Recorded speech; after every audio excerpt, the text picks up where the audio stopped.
بسم الله الرحمن الرحيم الحمد لله رب العالمين والعاقبة للمتقين والصلاة والسلام على سيد المرسلين نبينا محمد وعلى آله وصحبه أجمعين أما بعد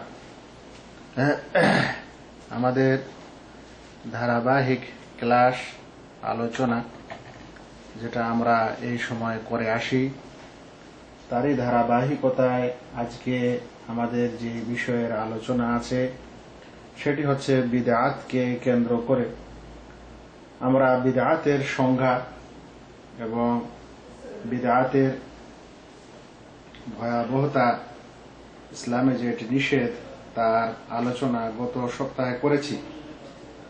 আজকে ইনশাআল্লাহ যে বিষয়টি আলোচনা করব বিদআত সংক্রান্ত বিদআতকে কেন্দ্র করে সেটি হচ্ছে ইসলামে ভালো বিদআত ও মন্দ বিদআত, বিদআতে হাসানা ও বিদআতে সাইয়্যা বলে কিছু আছে কি নেই।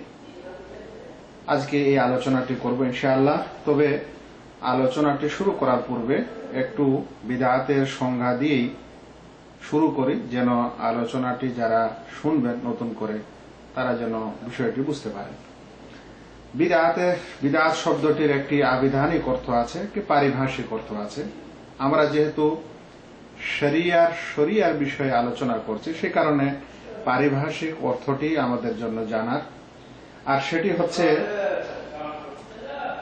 শাতিবী ইতিসাম গ্রন্থের প্রথম খণ্ড 37 নম্বর পৃষ্ঠায় তিনি যেটা লিখেছেন, খুব প্রাচীন লেখক, হিয়া তারিকাতুল মুখতারাআতু ফিদ-দীন তুযাহি আশ-শরীআতা ইউকসাদু বিহা আত-তাকাররুব ইলা আল্লাহ ওয়া লাম ইয়াকুম আলা সিহহাতিহা দালিলুন শারঈয়্যুন সাহীহুন আসলান আও ওয়াসফান।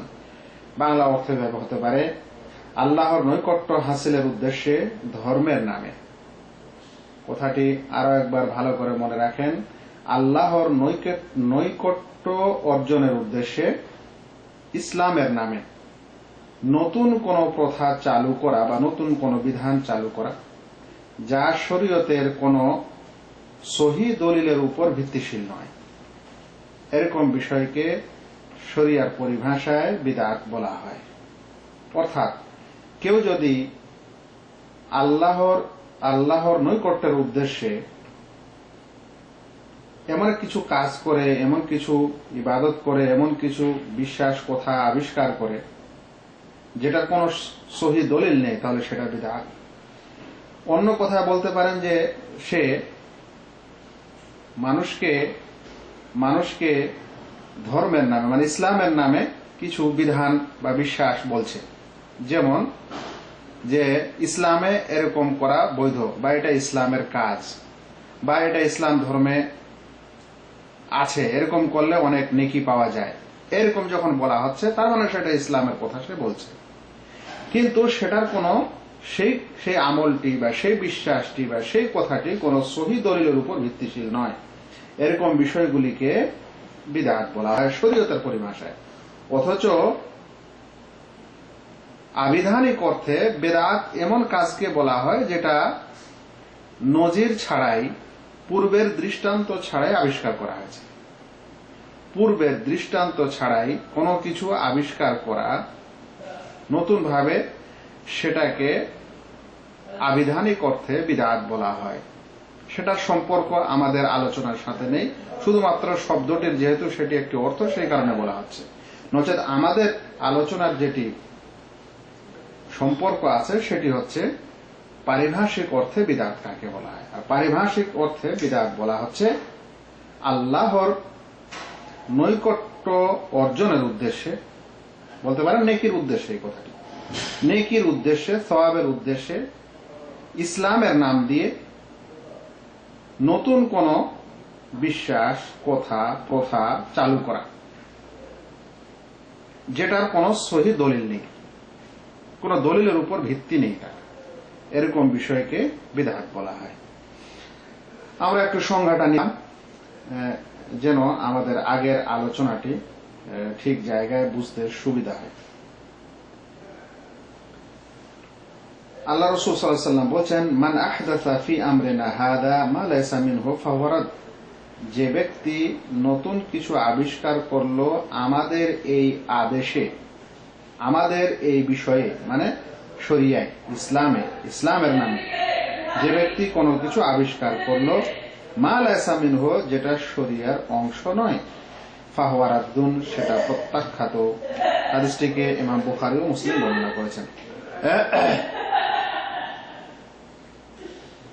এখন এই কথার দ্বারায়, আল্লাহ রাসূল সাল্লাল্লাহু আলাইহি ওয়াসাল্লামের হাদিস দ্বারা এটাও প্রমাণিত হয় যে যদি আল্লাহ রাসূল সাল্লাল্লাহু আলাইহি ওয়াসাল্লামের এই বিষয়ে, মানে শরিয়ায় জিনিসটি না হয়ে, শরিয়ার নামে আবিষ্কৃত না হয়ে দুনিয়াবির নামে আবিষ্কৃত হয় কোনো বিষয়, বৈষয়িক বিষয়ে আবিষ্কৃত হয়, নিত্য প্রয়োজনীয় বিষয়ে আবিষ্কৃত হয় কোনো জিনিস, তাহলে তার সম্পর্ক শরিয়ার সাথে নেই বলে সেটা বৈধ হবে।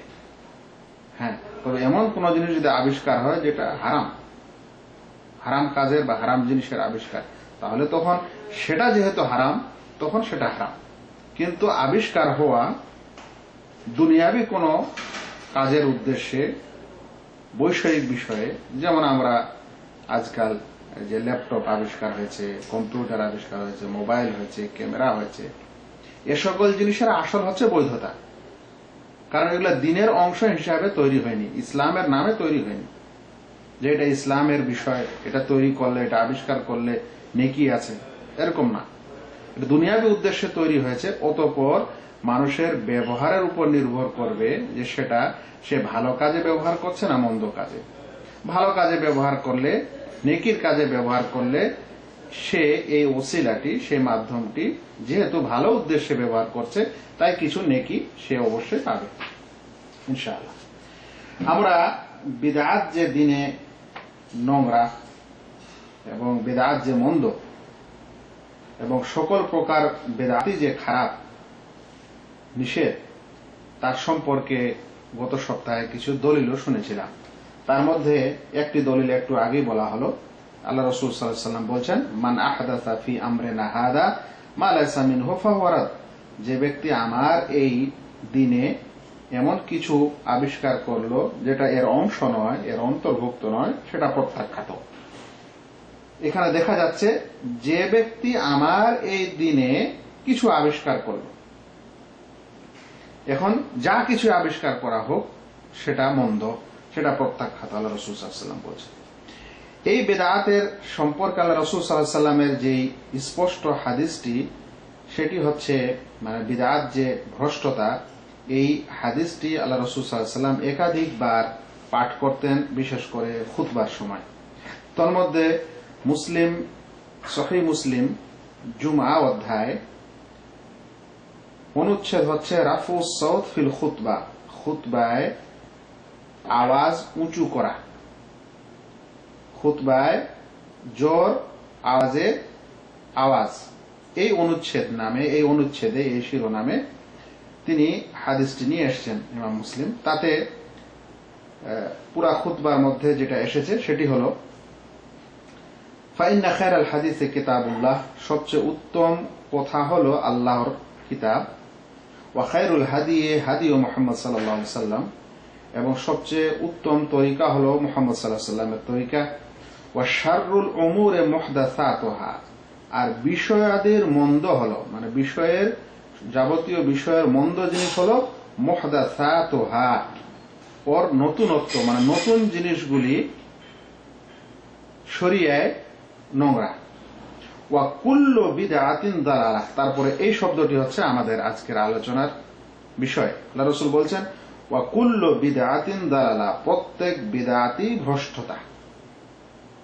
কুল্লু বিদআতিন দালালাহ, প্রত্যেক বিদআতই ভ্রষ্টতা। এখানে কুল্লু শব্দটি এসেছে, যার বাংলা হচ্ছে প্রত্যেক। আবারও আগে চলেন, আল্লাহ রাসূল সাল্লাল্লাহু আলাইহি ওয়াসাল্লাম আরো এক জায়গায় বলছেন, এই হাদিসটি আবু দাউদ, তিরমিজি, ইবনে মাজাহ, আহমদ বর্ণনা করেছেন। ঈদাইনের খুতবা অধ্যায়, ঈদাইন, দুই ঈদ আল্লাহ রাসূল যা খুতবা দিতেন সে অধ্যায়ে এসেছে। আল্লাহ রাসূল সেই খুতবার সময় বলছেন, ইয়াকুম ওয়া মুহদাসাতিল উমুর ফাইন্না কুল্লা মুহদাসাতিন বিদআহ, বলছেন কারণ কুল্লা মুহদাসাতিন বিদআহ, প্রত্যেক নতুন কিছুই হচ্ছে বিদআত। ওয়া কুল্লু বিদআতিন দালালাহ, আর প্রত্যেক বিদআতই হচ্ছে ভ্রষ্টতা। ওয়া কুল্লু দালালাতিন ফিন্নার, আর প্রত্যেক ভ্রষ্টতাই জাহান্নামী। তাহলে আমরা যে শব্দগুলি হাদিসের পরিভাষা বা হাদিসে পেলাম সেটি হলো, যে ব্যক্তি কোনো কিছু আবিষ্কার করলো, কোনো কিছু একটি শব্দ, প্রত্যেক বিদআতই ভ্রষ্টতা, আর প্রত্যেক ভ্রষ্টতাই জাহান্নামে যাবে। তাহলে প্রত্যেক এই শব্দটি এসেছে হাদিসে, যাকে আরবি ভাষায় বলা হচ্ছে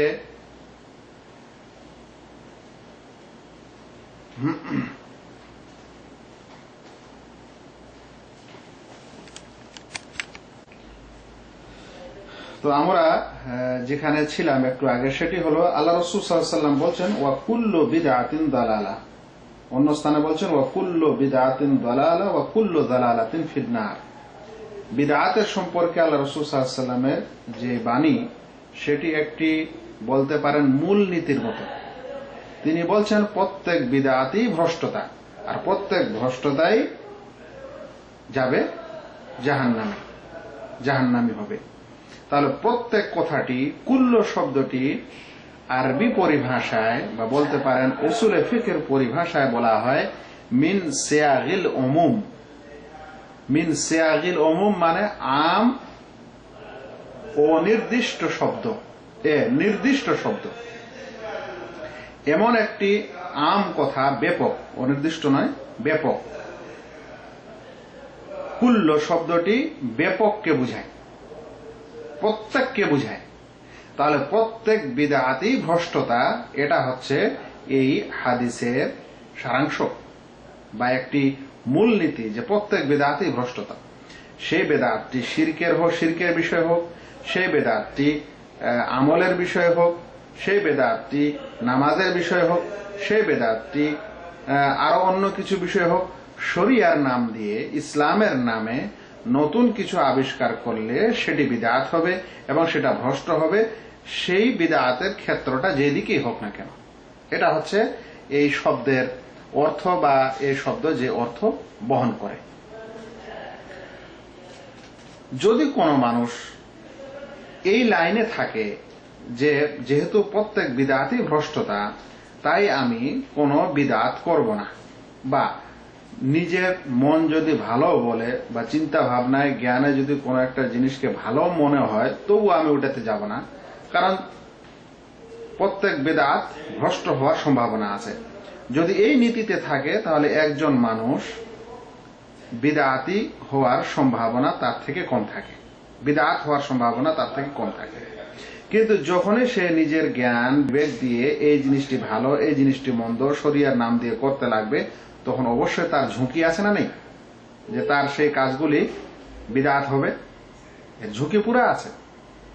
সেই জন্য বিদআতের ক্ষেত্রে এই নীতির উপর থাকাই হচ্ছে কাম্য, এবং এই নীতির উপর থাকাই হচ্ছে তাওহীদ, যে মানুষ ইসলামের নামে কোনো কিছু আবিষ্কার করবে না, বা কোনো কিছুকে যেটা ইসলামে ইতিপূর্বে নেই সেই বিষয়গুলিকে ভালো মন্দ বলে বিচার করবে না। তাহলে সে ঠিক পন্থায় থাকলো। যে মানুষ এই পদ্ধতিতে থাকবে, সেই হবে আসলে নবী সাল্লাল্লাহু আলাইহি সাল্লামের এই হাদিসের অনুসারী বা হাদিস মান্যকারী, আমলকারী। আর যেই এই পদ্ধতিতে একটু দূরে যাবে, সে কোনো জিনিসকে ভালো বলবে, কোনো জিনিসকে মন্দ বলবে ইসলামের নামে, তাহলে সে আল্লাহ রাসূল সাল্লাল্লাহু আলাইহি সাল্লামের আসল অনুসারী হবে না। ইমাম মালিক রাহমাতুল্লাহ আলাইহি একটি কথা বলেছেন, এই সময় বলা ভালো মনে করছে। তিনি বলছেন, মান ইবতাদা ফিল ইসলামে বিদআহ ইয়ারাহা হাসানা, যে ব্যক্তি ইসলামে কোনো বিদআত আবিষ্কার করলো, ইয়ারাহা হাসানা, সে সেটাকে ভালো মনে করছে, ভালো মনে করে আবিষ্কার করলো, ফাকাদ জাআমা আন্না মুহাম্মাদান সাল্লাল্লাহু আলাইহি সাল্লাম খানার রিসালা, তাহলে সে এটা মনে করলো পরোক্ষভাবে যে মুহাম্মদ সাল্লাল্লাহু আলাইহি সাল্লাম রিসালতের খেয়ানত করেছেন। কেন? লিআন্না আল্লাহ ইয়াকুল, কারণ আল্লাহ তাআলা বলছেন, আল ইয়াউমা আকমালতু লাকুম দীনাকুম, আজকের দিনে আমি তোমাদের এই দিনকে পূর্ণ করে দিলাম। ফামা লাম ইয়াকুন ইয়াউমা ইদিন দীনান ফালা ইয়াকুনুল ইয়াউমা দীনা, তাই সেই সময়ে যেটা দিন ছিল না, সেই সময়ে যেটা দিনের অংশ ছিল না, মানে আল্লাহ রাসূল সাল্লাল্লাহু আলাইহি সাল্লামের যুগে যেটা দিনের অংশ ছিল না, ফালা ইয়াকুনা আল ইয়াউমা দীনান, তাহলে আজকেও সেটা দিনের অংশ হতে পারে না। তাই কোন মানুষ দিনের নামে কোনো কিছুকে ভালো বলে দিবে, উত্তম বলে দিবে, তাহলে সে পরোক্ষভাবে যেন এটাই বলতে চাচ্ছে যে আল্লাহ রাসূল সাল্লাল্লাহু আলাইহি সাল্লাম তার রিসালাত যেটা নিয়ে তিনি এসেছিলেন সেটা তিনি পূর্ণ করেননি বা পুরোপুরি ভাবে পৌঁছে দেননি, কিছুটা রেখে দিয়েছেন, খেয়ানত করেছেন নাউজুবিল্লাহ, আর সেটা পরের যুগে আমরা পেয়ে যাচ্ছি বা কেউ বলছে আর তখন আমল করছে। ইমাম মালিক রাহমাতুল্লাহ আলাইহির এই কথাটি খুবই ইম্পর্টেন্ট কথা, সেই কারণে আমি আপনাদের সামনে তুলে ধরলাম। এটা কিতাবুল ইতিসাম প্রথম খণ্ড 49 পৃষ্ঠায় পাওয়া যেতে পারে। এখন সাহাবায়ে কেরাম এবং তাবেঈন থেকে প্রচুর এই বিষয়ে কথা এসেছে, দুই একটি নিয়ে মাত্র।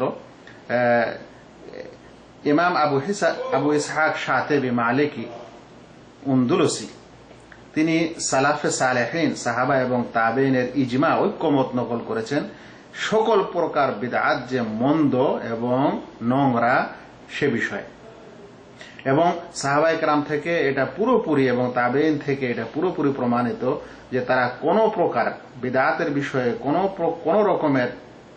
কোন রকমের তারা শিথিলতা অবলম্বন করতেন না বিদআতের বিষয়ে, বরং ছোট ছোট বিষয় হলেও সেটা যদি বিদআতের পর্যায়ে পড়তো, দিনের ছিল না এবং মানুষেরা আবিষ্কার করছে এরকম হতো, তাহলে তারা কিন্তু রেগে যেতেন বা বলতে পারেন সেটা পুরোপুরি তারা প্রত্যাখ্যান করতেন। ইবনে উমর রাদিয়াল্লাহু আনহু বলছেন, কুল্লু বিদআতিন দালালাহ ওয়া ইন রাআহা নাসু হাসানা, প্রত্যেক বিদআতই ভ্রষ্টতা, যদিও মানুষেরা সেটাকে সুন্দর মনে করে, পছন্দ মনে করে। আমরা এই কথাগুলো এখানে রাখলাম। এখন যে বিষয়টি বলার ইচ্ছা আছে সেটি হলো এই যে যারা বিদআতকে দুই ভাগে বিভক্ত করেছে, বিদআতে হাসানা এবং বিদআতে সাইয়্যা বলে, ভালো বিদআত এবং মন্দ বিদআত বলে, তারা কেন এই প্রকার করেছে এবং এই প্রকার কি দলিলের ভিত্তিতে করেছে, আমরা সেগুলোর একটু আলোচনা শুনবো ইনশাআল্লাহ। আমরা দেখতে পাই আমাদের সমাজে কিছু মানুষ, আমাদের মুসলিম দাবিদার, তারা অনেক দিনের অনেক কিছুই এমন কিছু আবিষ্কার করেছেন বা দিনের নামে এমন কিছু আমল করেন, এমন কিছু কাজ করেন যা সম্পর্কে তাদের জিজ্ঞাসা করলে স্বয়ং তারা বলে, এটা ওরা নিজেই বলে যে এটা বিদআতে হাসানা। তার মানে তারা নিজে এটা বিশ্বাস করে যে কাজটা তারা করছে এটা আসলে সুন্নাহ নয়, বরং সেটা বিদআত, কিন্তু ভালো বিদআত। তারা তাদের জ্ঞান অনুযায়ী বা তাদের ফতোয়া অনুযায়ী কথা বলে থাকে। এখন আমরা যেই মূলনীতিটি আল্লাহ রাসূল সাল্লাল্লাহু আলাইহি ওয়াসাল্লামের কথায় শুনলাম, বাণীতে শুনলাম যে কুল্লু বিদআতিন দালালাহ, প্রত্যেক বিদআতই ভ্রষ্টতা। এখন কোন মানুষ যদি এই রুলের বিপরীতে কোন একটি আমল বা কোন একটি কাজ আবিষ্কার করে বলে যে আমাদের এই কাজটি হচ্ছে হাসানা, উত্তম, তাহলে আল্লাহ রাসূল সাল্লাল্লাহু আলাইহি ওয়াসাল্লামের এই কথার সরাসরি বিপরীত হয়। এক নম্বর, তারা যখন এই কথাগুলি বলে তখন তাদের কিছু দলিলেরও প্রয়োজন হয়। এরকম নয় যে তারা কোনো মানুষ ইসলামে কোনো কাজ করবে আর ওর পিছনে কোনো দলিল থাকবে না, যতক্ষণে দলিল থাকবে না ততক্ষণে সেই মানুষের কথা মানুষ বিশ্বাস করে না। সেই কারণে বিদআতি হলেও মানুষকে তার বিদআতের পক্ষে দলিল দিতে হয়। তাদের কিছু দলিল আছে, তারা সেই দলিলগুলি হয় বুঝে না, এক নম্বর দলিলের মর্মার্থ, আর না হলে বুঝে সুঝেও যেহেতু তাদের অন্তরে অসুখ আছে, তারা চায় বিদআতকে আবিষ্কার করতে, বিদআতের লালন পালন করতে, সেই কারণে সেগুলির অপব্যাখ্যা দেয় বা সেগুলি ব্যবহার করে। আমরা শুনবো যে তারা বিদআতে হাসানা বা ভালো বিদআতের পক্ষে কি কি দলিল দিয়েছে এবং সেগুলির খণ্ডন খুবই সংক্ষিপ্ত আকারে। এক নম্বর, তারা যে দলিলটি পেশ করেছে বিদআতে হাসানা হওয়ার ক্ষেত্রে, যে বিদআত হাসানা মানে ভালো বিদআত হয় এবং মন্দ বিদআত হয়। তাই ভালো বিদআত মানে দিনের নামে ভালো কিছু আবিষ্কার করা বৈধ, তারা এই কথাটা বলে। আমরা হাদিসের আলোকে শুনলাম, সাহাবীদের এবং সালাফে সালেহিনের উক্তিতে শুনলাম যে প্রত্যেক বিদআতই দিনের নামে প্রত্যেক কিছু আবিষ্কারই হচ্ছে ভ্রষ্টতা এবং সেগুলো হচ্ছে জাহান্নামের অংশ। কিন্তু আজকালের যুগে কিছু মানুষ এমনও রয়েছে যারা দিনের নামে কিছু আবিষ্কার করার পর বলছে এটা ভালো বিদআত, আর ভালো বিদআত ইসলামে জায়েজ। এটা তাদের কথা, তাদের কিছু দলিল। এক নম্বর, তারা একটি দলিল দিয়েছে। এই দলিলটি ইমাম মুসলিম বর্ণনা করেছেন, তিরমিজি, নাসাইতে এসেছে, মুসলিম হাদিস নম্বর 1017। সেখানে কি বলা হচ্ছে? আল্লাহ রাসূল সাল্লাল্লাহু আলাইহি ওয়াসাল্লাম বলছেন, মান সান্না ফিল ইসলামে সুন্নাতান হাসানা, যে ব্যক্তি ইসলামে উত্তম সুন্নত আবিষ্কার করলো, ফালাহু আজরুহা, তার আজর, তার সওয়াব তার জন্য, ওয়া আজরু মান আমিলা বিহা বাদাহু, এবং তারপরে যে সকল মানুষেরা ওই উত্তম সুন্নত অনুযায়ী চলবে তার আমলের আজর, সওয়াবগুলো সে ব্যক্তি পাবে। মিন গায়রি আন ইয়ানকুসা মিন উজুরিহিম শাইআ, যারা পরে আমল করলো ওই বিষয়টি, তাদের কোনো আজর, কোনো সওয়াব কম হবে না। ওয়ামান সান্না ফিল ইসলামে সুন্নাতান সাইয়্যিআহ, আর যে ব্যক্তি ইসলামে কোনো মন্দ সুন্নত আবিষ্কার করলো, কানা আলাইহি বিজরুহা, তাহলে তার গুনাহ তার উপর আসবে, তার উপর বর্তাবে। ওয়া বিজরু মান আমিলা বিহা, এবং যারা ওর ওই মন্দ সুন্নতের প্রতি আমল করবে তাদের গুনাহ, এবং তাদের গুনাহও তার উপর আসবে যে এই মন্দ সুন্নত আবিষ্কার করবে। এই হাদিসটি থেকে তারা দলিল দেয় বা দেওয়ার চেষ্টা করে যে বিদআত হচ্ছে দুই প্রকারের, একটা হচ্ছে বিদআতে হাসানা আর একটা হচ্ছে বিদআতে সাইয়্যিআ। বলছে যে যেহেতু আল্লাহ রাসূল বললেন মান সান্না ফিল ইসলামে সুন্নাতান হাসানা, যে ব্যক্তি ইসলামে উত্তম সুন্নত প্রচলন করবে, এখান থেকে তারা বলছে যে উত্তম সুন্নত হয় আর মন্দ সুন্নত হয়। এখন বুঝার বিষয় হলো এই যে ভাই, আল্লাহ রাসূল সাল্লাল্লাহু আলাইহি ওয়াসাল্লামকে এই হাদিসে কথা বললেন যে উত্তম বিদআত হয়। হাদিসের শব্দের দিকে লক্ষ্য করলে তো ক্লিয়ার বোঝা আছে, আল্লাহ রাসূল বলছেন ইসলামে মান সান্না ফিল ইসলামে, ইসলামে যে ব্যক্তি প্রচলন করলো সুন্নাতান হাসানা, উত্তম সুন্নত, আর যে ব্যক্তি প্রচলন করলো মন্দ সুন্নত, সাইয়্যিআ সুন্নত, তাহলে সুন্নত উত্তম, এই কথা আল্লাহ রাসূল সাল্লাল্লাহু আলাইহি ওয়াসাল্লাম বলছেন। উত্তম সুন্নতের কথা, উত্তম বিদআতের কথা তো বলছেন না। এটা এক নম্বর উত্তর। দ্বিতীয় নম্বর উত্তর হলো এই যে এই কথাটির অর্থ কি, যে ব্যক্তি ইসলামে উত্তম সুন্নত প্রচলন করলো, মানে সে সুন্নত আবিষ্কার করলো এরকম না। কারণ কোন মানুষ আল্লাহ রাসূল সাল্লাল্লাহু আলাইহি ওয়াসাল্লামের পরে কোন তার উম্মতের কোন ব্যক্তি কিছু আবিষ্কার করলে, কোন নতুন কাজ করলে সেটা সুন্নত হয় না। সুন্নত মানে যেটা আল্লাহ রাসূল সাল্লাল্লাহু আলাইহি ওয়াসাল্লাম থেকে প্রমাণিত। তাহলে এখানে সুন্নত থেকে কি নিয়ম, কি বুঝায়? এখানে সুন্নত থেকে, উত্তম সুন্নত থেকে বুঝায় যে যেই কাজটি ইসলামের সুন্নত হিসাবে প্রমাণিত কিন্তু তার প্রচলনটা মুছে গেছে বা নেই, এরকম অবস্থায় যে ব্যক্তি ওই সুন্নতটা করলো, ওই সুন্নতের প্রচলনটা ঘটালো, এটা হচ্ছে এই হাদিসের মর্ম।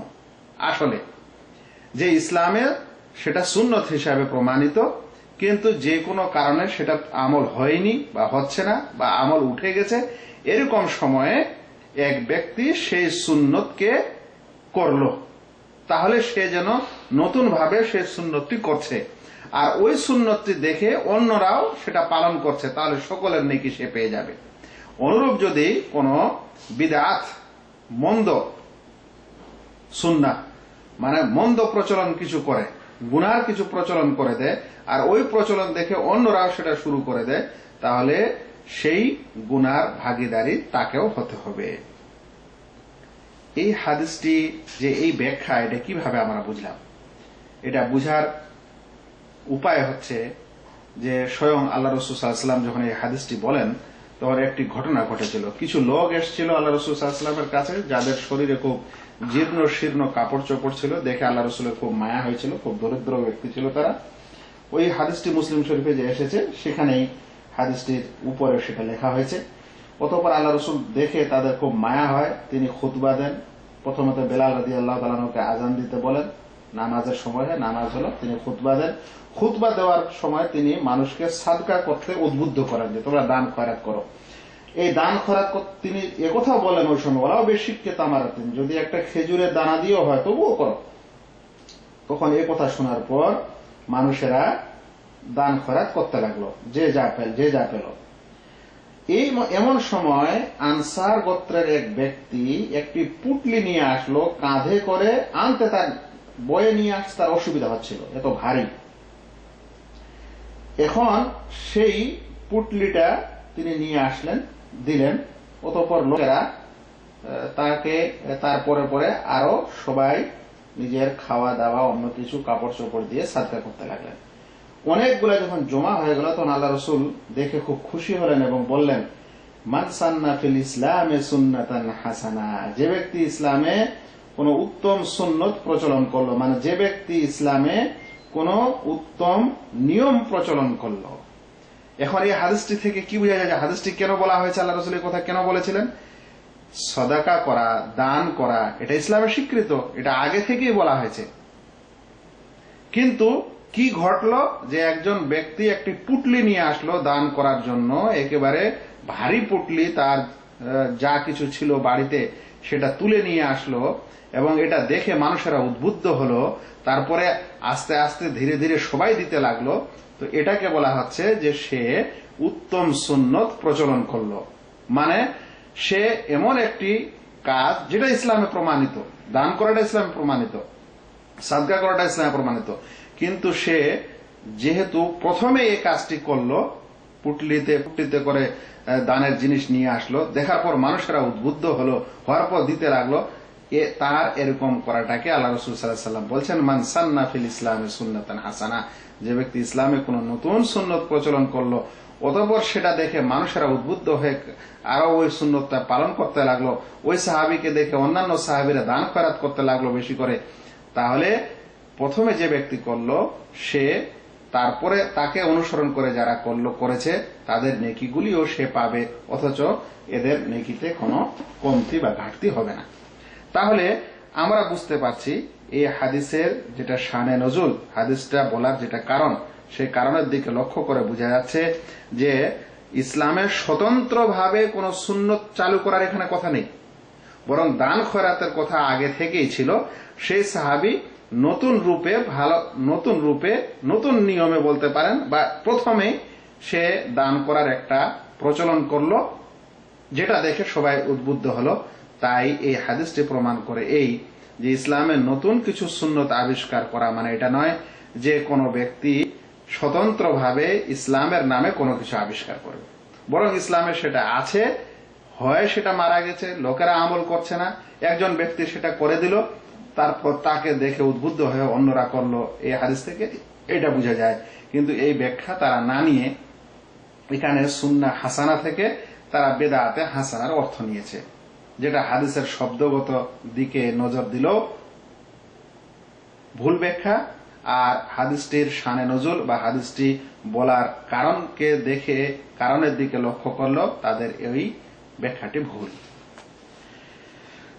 তাদের দ্বিতীয় দলিল হচ্ছে যারা বিদআতকে হাসানা বিদআত বা ভালো বিদআত এবং মন্দ বিদআতে ভাগ করেছেন, তাদের দ্বিতীয় দলিল হলো উমর রাদিয়াল্লাহু তাআলা আনহুর সেই কথা, যখন তিনি তার যুগে তারাবির নামাজ সবাইকে একত্রে করলেন, করার পর উবাই ইবনে কাব রাদিয়াল্লাহু তাআলা আনহুকে ইমাম করে দিলেন এবং তারাবির নামাজ আদায় করতে আদেশ করলেন।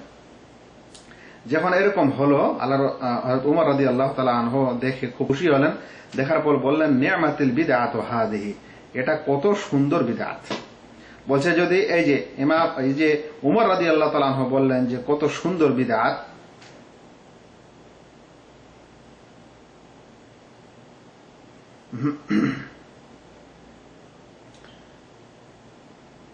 এখানে বিসমিল্লাহ শোনা যাচ্ছে এবার? বিসমিল্লাহ। জি, এখানে উমর রাদিয়াল্লাহু তাআলা আনহু যখন বললেন যে এটা কত সুন্দর বিদআত, তো এখন বিদআতি লোকেরা যারা বিদআতকে দুই ভাগে বিভক্ত করছে, তারা বলল, দেখেন উমর রাদিয়াল্লাহু তাআলা আনহু বলছেন সুন্দর বিদআত, তাহলে বিদআত ভালো হয়। এখন প্রশ্ন হচ্ছে যে আল্লাহ রাসূল সাল্লাল্লাহু আলাইহি সাল্লাম বলছেন কুল্লু বিদআত দালালা, প্রত্যেক বিদআতই ভ্রষ্টতা। আর উমর রাদিয়াল্লাহু তাআলা আনহু যদি কোনো বিদআতকে সুন্দর বলেন, তাহলে কার কথাটা নিতে হবে? আমরা বিদআতি মানুষদের দেখছি আল্লাহ রাসূল সাল্লাল্লাহু আলাইহি সাল্লামের এই কথাকে নিচ্ছেন না একেবারেই, আর উমর রাদিয়াল্লাহু তাআলা আনহুর এই কথাটির বাহ্যিক অর্থ নিয়ে বিদআতে হাসানাত দলিল দিয়ে বেড়াচ্ছেন। এটাই বোঝা যায় যে তাদের অন্তর সাফ না, কারণ আল্লাহ রাসূল সাল্লাল্লাহু আলাইহি সাল্লামের কথার সামনে উমর রাদিয়াল্লাহু তাআলা আনহুর কথার কোনো দাম নেই। হ্যাঁ, কিন্তু এর আসল ব্যাখ্যা কি? আসল ব্যাখ্যা হলো, একটু আগে আমরা বলেছিলাম যে বেদাতের একটি আবিধানিক অর্থ হলো যার কোনো দৃষ্টান্ত পূর্বে নেই, পূর্বের দৃষ্টান্ত ছাড়াই কোনো একটি কাজের আবিষ্কার হওয়াকে আবিধানিক অর্থে বিদআত বলা হয়। আমরা যদি ওমর রাদিয়াল্লাহু তাআলা আনহুর এই কাজটি দেখি, তাহলে প্রথমত ওমর রাদিয়াল্লাহু তাআলা আনহু এই কথাটি এই অর্থেই বলেছেন যে এই তারাবির নামাজ জামাত সহকারে, এক ইমামের পিছনে জামাত সহকারে এর আগে ছিল না, এর দৃষ্টান্ত ছিল না। তাই এখন এটা নতুন করে হলো বলে তিনি বলছেন নি'মাতুল বিদআতু হাদিহি, মানে তিনি বলছেন যে এটা নতুন দৃষ্টান্ত ছাড়াই একটি নতুন কাজ, যেটা আবিধানিক অর্থে বিদআত বলা হয়, সে কথাটি তিনি বলছেন। এখানে আর একটি কথা ভালো করে বলি, আবার একটু বুঝিয়ে বলি আপনাদের, যে তারাবির নামাজকে আল্লাহ রাসূল উমর রাদিয়াল্লাহু তাআলা আনহু যখন বলছেন নি'মাতুল বিদআতু হাদিহি, এটা কত সুন্দর বিদআত, এর অর্থ কখনোই এটা নয় যে তারাবির নামাজটা বিদআত। কারণ তারাবির নামাজ অলরেডি আল্লাহ রাসূল সাল্লাল্লাহু আলাইহি ওয়াসাল্লামের যুগে ছিল। 2 দিন 3 দিন অবশ্যই আল্লাহ রাসূল সাল্লাল্লাহু আলাইহি ওয়াসাল্লামের পিছনে সাহাবায়ে কেরামরা আদায় করেছিলেন। তারাবির নামাজটা এরকম নয় যে ইসলামে আল্লাহ রাসূল সাল্লাল্লাহু আলাইহি ওয়াসাল্লাম তারাবির নামাজ পড়েননি আর উমর রাদিয়াল্লাহু তাআলা আবিষ্কার করলেন, এরকম তো না। তারাবির নামাজ আল্লাহ রাসূল সাল্লাল্লাহু আলাইহি ওয়াসাল্লামের যুগে হয়েছিল, কিন্তু কি হয়েছিল ঘটনাটা হয়েছিল এরকম যে যাতা লাইলাতিন ফিল মসজিদে ফাসাল্লা বিসালাতিহি নাসুন সুম্মা সাল্লা মিনাল কাবিলা ফাকাসরান নাস সুম্মা ইজতামাউ। আল্লাহ রাসূল সাল্লাল্লাহু আলাইহি ওয়াসাল্লাম যখন একদিন নামাজ পড়লেন, লোকেরা পিছনে এসে জমা হয়ে গেল, লম্বা বড় জমায়েত হলো, দ্বিতীয় দিনে আরো বেশি হলো, তৃতীয় দিনে আরো বেশি হলো, একবারে মসজিদ ভর্তি। আল্লাহ রাসূল সাল্লাল্লাহু আলাইহি ওয়াসাল্লাম তারপরে আর আসলেন না। পরে জিজ্ঞাসা যখন করা হলো, আল্লাহ রাসূল সাল্লাল্লাহু আলাইহি ওয়াসাল্লাম বললেন যে আমার ভয় হচ্ছে যে এই নামাজটি তোমাদের উপর ফরজ না হয়ে যায়, ফরজ হয়ে গেলে তোমাদের কষ্ট হবে, সেই কারণে আমি আর আসলাম না। তাহলে আল্লাহ রাসূল সাল্লাল্লাহু আলাইহি ওয়াসাল্লামের যুগে এই নামাজ হয়েছে এবং জামাতের সাথেও হয়েছে। তাহলে উমর রাদিয়াল্লাহু তাআলা আনহু এই নামাজটাকে কি বেদাত বলবেন, বা এই নামাজকে বেদাত বলা উচিত হবে? আমি আপনাদের প্রশ্নটা বুঝাতে পারছি। উমর রাদিয়াল্লাহু তাআলা আনহু যখন বলছেন যে নি'মাতুল বিদআতু হাদিহি, এটা কতই সুন্দর বিদআত, যদি আমরা বলি যে তিনি তারাবির নামাজকে বিদআত বলছেন, তাহলে বলবো এটা বিরাট ভুল কথা। কারণ তারাবির নামাজ আল্লাহ রাসূল সাল্লাল্লাহু আলাইহি ওয়াসাল্লামের যুগে অলরেডি ছিল, হয়েছে, আদায় করা হয়েছে, কিন্তু মাঝখানে স্টপ করে রাখা হয়েছে। তাহলে তিনি নামাজটাকে বিদআত বলতে পারছেন না, বা বলা কখনোই এই অর্থে নেওয়া যাবে না যে তিনি তারাবির নামাজকে বিদআত বলছেন। কারণ তারাবির নামাজ আল্লাহ রাসূল সাল্লাল্লাহু আলাইহি ওয়াসাল্লাম থেকে প্রমাণিত, এটা সুন্নাহ। তাহলে কি অর্থ হতে পারে? তখন আমরা বুঝতে পারছি যে তার সেই অর্থটা এটা ছিল না যে তারাবির নামাজ বিদআত। তার অর্থটা ছিল যেহেতু এক ইমামের পিছনে জমায়েত সহকারে এতদিন ধরে হচ্ছিল না, আল্লাহ রাসূল সাল্লাল্লাহু আলাইহি ওয়াসাল্লামের কয়েকদিনের পর এতদিন ধরে বন্ধ হয়েছিল, স্বয়ং আল্লাহ রাসূল সাল্লাল্লাহু আলাইহি ওয়াসাল্লামের যুগে, আবু বকর রাদিয়াল্লাহু তাআলা আনহুর খেলাফতের যুগে, এবং তার সেই সময় পর্যন্ত যেহেতু স্টপ হয়েছিল, এটা বন্ধ হয়েছিল, অতঃপর যখন নতুন করে সেই কাজটি আবার চালু করা হলো, তখন তিনি তার এই কাজটিকে বলছেন আবিধানিক অর্থে যে এটি বিদআত, মানে নতুন করে চালু হলো। তো যে কোনো জিনিস নতুন করে হওয়া, নতুন করে আবিষ্কার হওয়াটাকেই বিদআত বলা হয় সাহিত্যে, আরবি সাহিত্যে। তিনি সেই সাহিত্য অর্থে, আবিধানিক অর্থে সেই কাজটাকে বিদআত বলেছেন। কিন্তু আমাদের বিদআতি লোকেরা তারা এই অর্থটা জেনে বুঝে বা না জেনে বুঝে ঘুরে ফিরে এ কথাই বলেন যে উমর রাদিয়াল্লাহু তাআলা আনহু যেহেতু বললেন যে নি'মাতুল বিদআত, কত সুন্দর বিদআত, তাহলে বিদআত ভালো হয়, আর এখান থেকে তারা দলিল দেন বা দলিল দিয়ে থাকেন। এটা খুব দুর্ভাগ্যবশত বিষয়। যতক্ষণ মানুষের জ্ঞান না হবে এ বিষয়ে, ততক্ষণ পর্যন্ত মানুষকে বুঝতেও সুবিধা হবে বা বুঝতেও পারবে না। যাই হোক, শেষমেশ যদি আমরা তাদের কথাটা ধরেও নিই যে এটা উমর রাদিয়াল্লাহু তাআলা নি'মাতুল বিদআত বলেছেন, তাহলে আমরা বলবো যে ঠিক আছে, তিনি এই কাজটাকে নি'মাতুল বিদআত বললেন, কিন্তু মিলাদকে নি'মাতুল বিদআত বলেছেন, সুন্দর বিদআত। মিলাদকে বলেছেন। মানুষ যে ইজতিমাই দোয়া করছে বা জিকির আজকার করছে, জিকিরের মাহফিল করছে, শবে মেরাজ পালন করছে, এটাকে কি তিনি নি'মাতুল বিদআত বলেছেন? তাহলে যে জিনিসটা বলেছেন ওখানেই যদি করা হয় নি'মাতুল বিদআত বলে, মানে তারাবির নামাজটাই যদি ওই ওই নাম দিয়ে করা হয়, তাহলে তো আমরা ঠিক আছে, কিন্তু ঘটেছে একটা, আর ওই দলিলটা নিয়ে এসে এই সকল জিনিসকে মানে নেমাতুল বিদআ, ভালো বিদআত বলা হচ্ছে, তাহলে উদ্দেশ্য কি? তাহলে উদ্দেশ্য বুঝতে বাকি থাকে না, যে ওরা ওই কথাটাকে ঢাল হিসাবে ব্যবহার করছে নিজের বেদাত গুলিকে চালু রাখার জন্য বা এই বেদাত গুলিকে জিয়ে রাখার জন্য। মনে রাখবেন, উমর রাদিয়াল্লাহু তাআলার কথাটি ছিল আবিধানিক অর্থে, পারিভাষিক অর্থে না।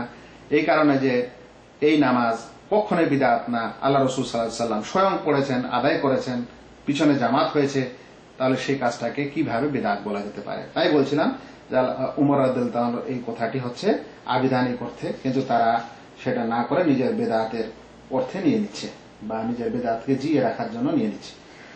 তাদের বেদাত হাসানা হবে, সে কারণে তাদের আরো একটি দলিল তারা পেশ করে থাকে, সেটি হচ্ছে আহমদ, মুসনাদ আহমদ হাদিসটি এসেছে।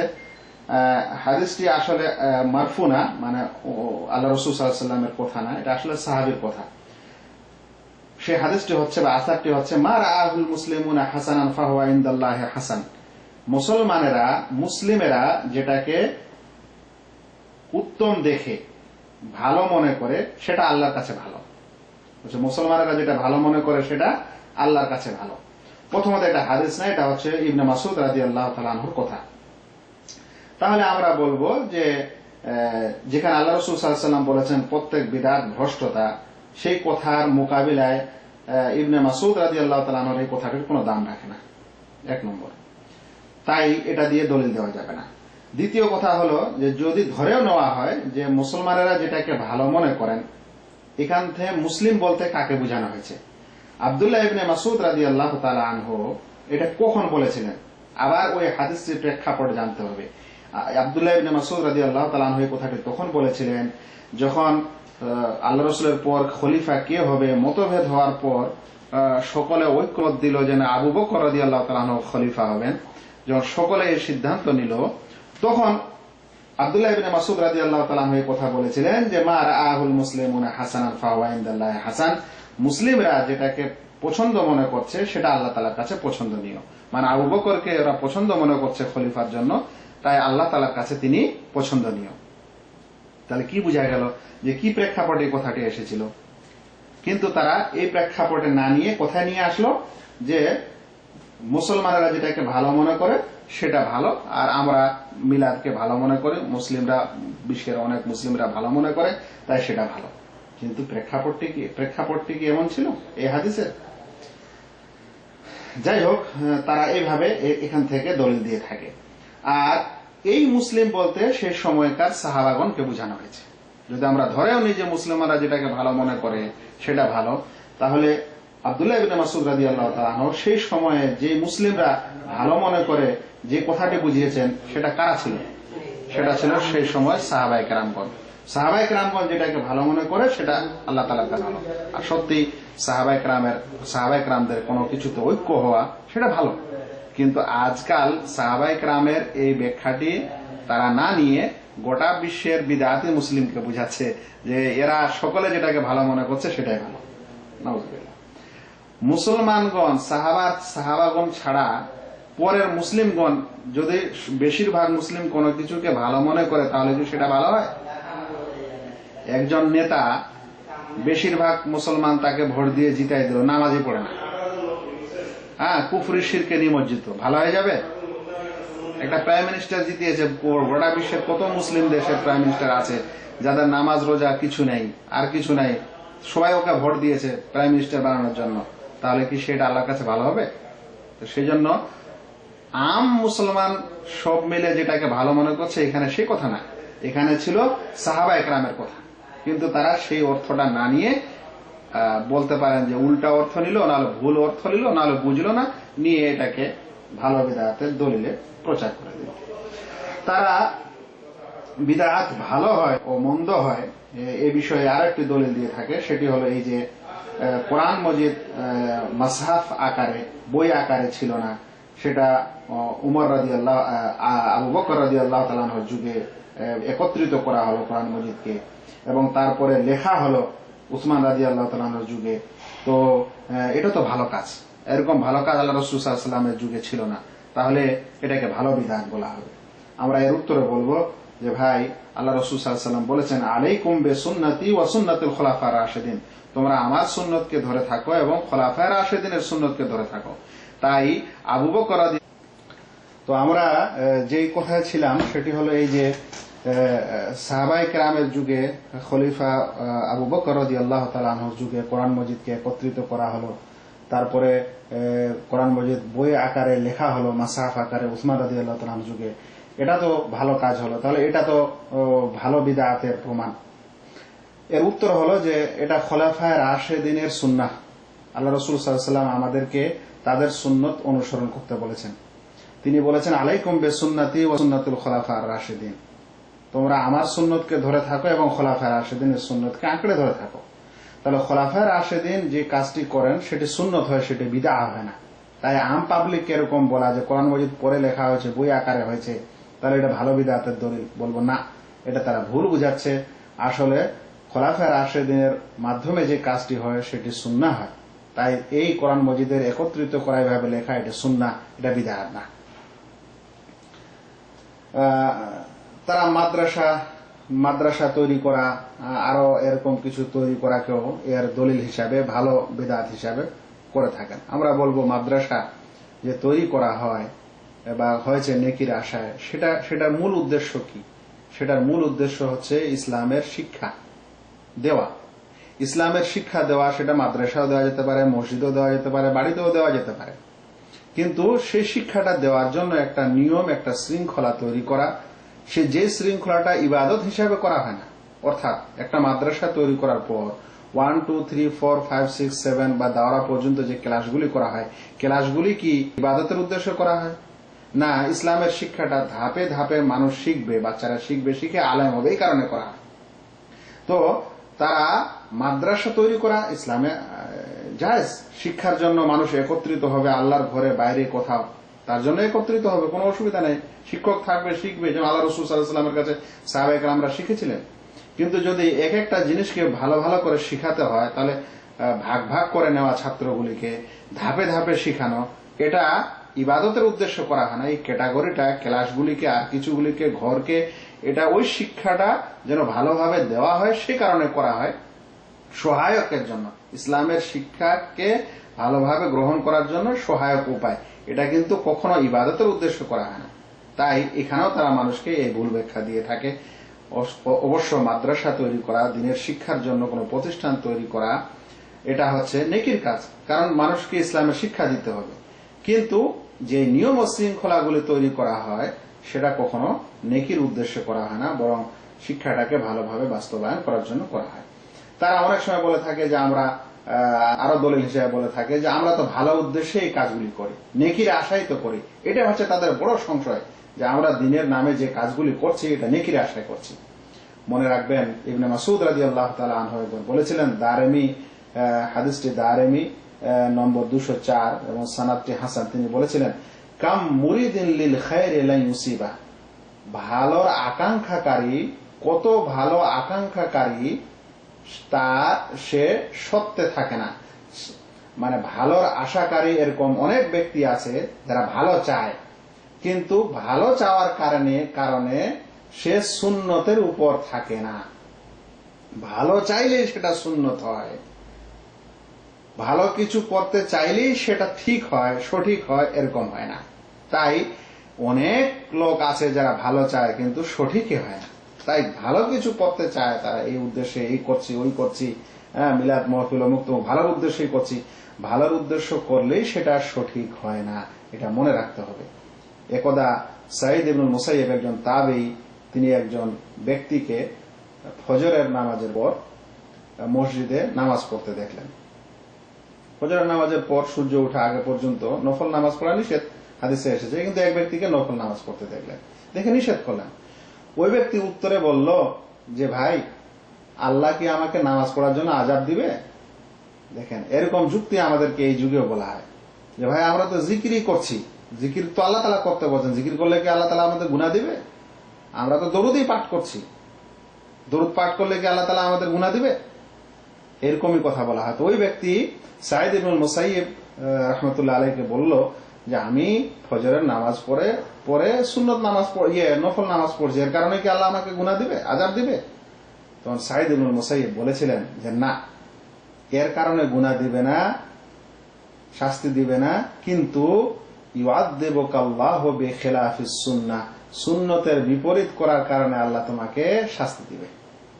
এই যে তুমি সুন্নতের বিপরীত করছো সেই কারণে শাস্তি দিবে।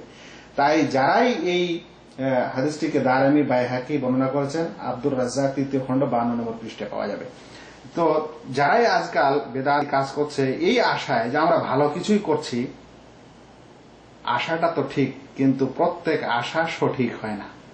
যেমন একটু আগে আমরা শুনলাম কাম মিন মুরিদিন লিল খাইরি লা ইউসিবা, এবং তারা যে মনে করছে যে আমরা নেকির কাজ করছি, বলবো না, আপনাদের কাজটা ভালো হয়তো হতে পারে আপনাদের নজরে বা দৃষ্টিতে, কিন্তু যেহেতু সুন্নতের বরখেলাপ হচ্ছে সেই কারণে সেটা গ্রহণীয় নয়, এবং এই কারণে আল্লাহর কাছে শাস্তিযোগ্য হতে হবে। আমি আলোচনা অনেক সময় আজকে লেগে গেল, সারাংশ স্বরূপে কথা বলবো যে আল্লাহ রাসূল সাল্লাল্লাহু আলাইহি সাল্লাম বিদআত সম্পর্কে যে সতর্ক করেছেন, তাতে তিনি একটি ব্যাপক অর্থের শব্দ বলেছেন, কুল্লু বিদআতিন দালালা, প্রত্যেক বেদাতই ভ্রষ্টতা। তিনি বেদাত ছোট বড় আকীদা আমল অমুক তমুকের কোন প্রকার না করে প্রত্যেক কথাটি বলেছেন। আরবি পরিভাষায় এই প্রত্যেক শব্দটি সব কিছুকে শামিল। তাই এই শব্দের অর্থ যেটা বহন করে, যদি কোনো মানুষ নিজের ইচ্ছায় কোনো আমলকে কোনো কিছুকে ভালো বলতে চায়, তাহলে সে সেই আল্লাহ রাসূল সাল্লাল্লাহু আলাইহি সাল্লামের এই অনুসরণ থেকে এবং এই শব্দের অর্থ থেকে বিচ্যুত হয়ে যাবে। আর তখনই সে এমন কাজ করবে যেটা প্রত্যেকের বাইরে চলে যাবে, তখন সেটা বেদাত হবে। এরকম প্রত্যেক বেদাতই ভ্রষ্ট, এবং ইসলামে এই সকল ভ্রষ্টতার স্থান হচ্ছে জাহান্নাম। ইসলামে ভালো বিদআত ও মন্দ বিদআত বলে কোনো কিছু নেই। আল্লাহ রাসূল সাল্লাল্লাহু আলাইহি সাল্লাম এরকম কিছু বলে যাননি। এমন কিছু দলিল প্রমাণ দিয়ে কিছু বিদআতি লোকেরা নিজের বিদআতি কাজগুলিকে ভালো বলার চেষ্টা করা হয়েছে। সেই সকল দলিল প্রমাণ আসলে একটা অপব্যাখ্যা দলিলের, আসলে কিন্তু সেগুলো দলিল না। সেই সকল অপব্যাখ্যাগুলির আমরা ধারাবাহিক আজকে আলোচনা শুনলাম। তার মধ্যে তাদের প্রথম অপব্যাখ্যা হচ্ছে যে ব্যক্তি মান সান্না ফিল ইসলামে সুন্নাতান হাসানা, যে ব্যক্তি ইসলামে উত্তম সুন্নত প্রচলন করবে তার জন্য এই নেকি আছে, আর যে ব্যক্তি ইসলামে মন্দ সুন্নত প্রচলন করবে তার জন্য এই গুনাহ আছে। বলছে এই উত্তম সুন্নত কথাটি প্রমাণ করে যে উত্তম বিদআত আছে। আমরা বলবো আল্লাহ রাসূল বলছেন সুন্নাহ হাসানা, উত্তম সুন্নত, তাহলে উত্তম বিদআত তো বলেননি। আর যদি উত্তম বিদআত না বলে থাকেন, তাহলে এরকম উত্তম বিদআতের অর্থ এই হাদিস থেকে কিভাবে করা হয়? দ্বিতীয় যেই সারাংশ স্বরূপ আমরা বলেছি সেটি হলো এই হাদিসটির অর্থ হলো যে একটি ইসলামের প্রমাণিত কাজ আছে, যে কোনো কারণে সেই কাজটা স্টপ হয়ে আছে বা মানুষেরা করে না বা অলসতা আছে, এরকম সময় কোনো ব্যক্তি ওই সুন্নতটাকে পুনরুজ্জীবিত করলো, নতুন করে করলো, এবং ওই কাজটি দেখে বাকি লোকেরা উদ্বুদ্ধ হয়ে করতে লাগলো, সেটাকে আল্লাহ রাসূল বলছেন মান সান্না ফিল ইসলামে সুন্নাতান হাসানা, যে ব্যক্তি ইসলামে নতুন সুন্নত প্রচলন করলো। যেমন আল্লাহ রাসূল সাল্লাল্লাহু আলাইহি ওয়াসাল্লামের যুগে সাহাবায়ে কেরামরা একদল এসেছিলেন, তাদের খুব জীর্ণ শীর্ণ এবং দরিদ্র মানুষ ছিল। আল্লাহ রাসূল সাল্লাল্লাহু আলাইহি ওয়াসাল্লাম সাদকা করতে উদ্বুদ্ধ করেন। এক সাহাবী তার কাঁধে একটা পুটলি নিয়ে আসেন সাদকা, যে নিয়ে আসতে তার অসুবিধা হচ্ছিল এমন ভারী, এটা দেখে আরো অন্যান্য সাহাবায়ে কেরামগণ সাদকা করতে লাগলেন। তো তার এই ভালো কাজটি সাদকা করার এরকম একটা পুটলি, এরকম একটা দৃশ্য দেখে মানুষেরা যে উদ্বুদ্ধ হলো, এই জিনিসটা দেখে আল্লাহ রাসূল সাল্লাল্লাহু আলাইহি ওয়াসাল্লাম বলেছেন যে ব্যক্তি ইসলামে নতুন কিছু প্রচলন করলো। তারা উমর রাদিয়াল্লাহু তাআলা আনহুর নি'মাতুল বিদআতু হাদিহি তারাবির নামাজের পর উমর রাদিয়াল্লাহু তাআলা যখন তারাবির নামাজকে একত্রে জামাত সহকারে উবাই ইবনে কাবের ইমামতিতে আদেশ করলেন এবং আদায় করা হলো, তখন তিনি এই কথা বললেন যে এটি কত সুন্দর বিদআত। উমর রাদিয়াল্লাহু তাআলার এই কথাটি শরঈ বিদআতের অর্থে ছিল না, কারণ এই তারাবির নামাজ কখনোই বিদআত নয়, উমর রাদিয়াল্লাহু তাআলার যুগেও বিদআত না, কারণ এটি আল্লাহ রাসূল সাল্লাল্লাহু আলাইহি ওয়াসাল্লাম স্বয়ং আদায় করেছিলেন, আর আল্লাহ রাসূল সাল্লাল্লাহু আলাইহি ওয়াসাল্লাম যা করেছেন তা সুন্নাহ। কিন্তু বন্ধ ছিল অনেকদিন ধরে, আবার যখন নতুন করে চালু করা হলো, তাহলে একটি নতুন জিনিস শুরু হয়ে গেল যেটা এতদিনে বন্ধ ছিল। তাই উমর রাদিয়াল্লাহু তাআলা এটি শব্দগত অর্থের দিক দিয়ে লক্ষ্য করে তিনি বলেছিলেন, কিন্তু বিদআতি লোকেরা সেটাকে বিদআতের দলিলে মনে করে থাকে। যদি আমরা সেটা ধরেও নিই যে উমর রাদিয়াল্লাহু আনহু সেটা বিদআত বলছেন, আমরা বলবো অতটুকুই ক্ষান্ত থাকেন, কিন্তু ওই কথাটা নিয়ে এসে মিলাদ মহফিল থেকে নিয়ে হাজারো বিদআতে কাজে সেট করে দেওয়া অর্থ কি? এখানে মানুষের সহি এবং সঠিক অন্তরের বা সঠিক নিয়তের খবর পাওয়া যায় যে সে কি কারণে এই শব্দটি ব্যবহার করছে। মার আহুল মুসলিমুনা হাসানান, এটি দলিল দিয়েছেন অধিকাংশ মুসলমান যেটাকে ভালো মনে করে সেটা ভালো, যেহেতু তারা বিদআতকে এরকম অনেক কাজকে বর্তমান যুগে তারা ভালো মনে করছে তাই ভালো। আমরা বলবো না, এটা একটা ভুল ব্যাখ্যা। এখানে মুসলিমুন বলতে সাহাবায়ে কেরামকে বোঝানো হয়েছে। সাহাবায়ে কেরাম যেটা ভালো মনে করেন সেটা ভালো, কিন্তু আম মুসলমান বর্তমান যুগে যেটাকে সকলে যদি কোনো জিনিসকে ভালো বলে যেটা আসলে মন্দ, কখনোই সেটা ভালো হয় না। একজন কোন নেতাকে নির্বাচন করার সময় মানুষ যখন নির্বাচন করে অধিকাংশ মুসলমান মিলে, আর সে যদি বেনামাজি হয়, মুশরিক হয়, তাহলে সে ভালো হয়ে যায় না অধিকাংশ মানুষ তাকে ভালোবাসার কারণে বা সাপোর্ট করার কারণে।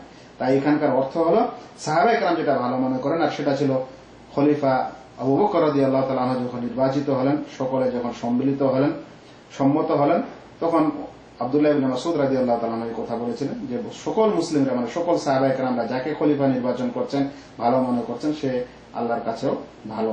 কোরআন মাজিদ একত্রিত করা লেখা আল্লাহ রাসূল সাল্লাল্লাহু আলাইহি ওয়াসাল্লামের পরে সেটা বিদআত, ভালো বিদআতের দলিল হিসেবে দেওয়া হয়। আমরা বলবো না, এটা সাহাবায়ে কেরামের খোলাফায়ে রাশিদিনদের যুগে এবং তাদের সিদ্ধান্তে এটা তৈরি হয়েছে। আর খোলাফায়ে রাশিদিনের এরকম কাজকে আল্লাহ রাসূল সুন্নাত বলেছেন। তিনি বলেছেন আলাইকুম বিসুন্নতি ওয়া সুন্নাতুল খুলাফা আর রাশিদিন। মনে রাখবেন, অনেক মানুষ এরকম বিদআতের কাজ করে এবং ভাবে যে আমরা নেকির উদ্দেশ্যে করছি, ভালো উদ্দেশ্যে করছি, অসুবিধা কোথায়? আমরা বলবো অনেক ভালো উদ্দেশ্যকারী, অনেক ভালোর উদ্দেশ্য অন্তরে রাখে এরকম লোক অনেক আছে, কিন্তু তার সেই ভালো উদ্দেশ্যের কারণে তার কাজটি সঠিক হয় না। যেমন অনেক মানুষ, এই একজন লোকের আমরা ঘটনা শুনেছি যে তিনি তাবির যুগে ফজরের পর সুন্নত নামাজ, নফল নামাজ আদায় করার কারণে তাকে সাঈদ ইবনে মুসাইয়্যিব নিষেধ করলে তিনি বলেন যে আমাকে কি আল্লাহ নামাজ পড়ার কারণে আযাব দিবে যে তুমি আমাকে নিষেধ করছো?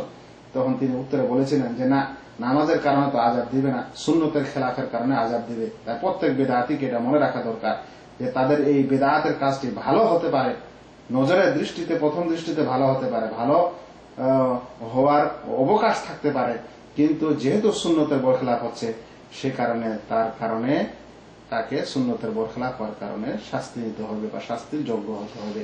ওমা আলাইনা ইল্লাল বাগ। আসসালামু আলাইকুম ওয়া রাহমাতুল্লাহি ওয়া বারাকাতুহু।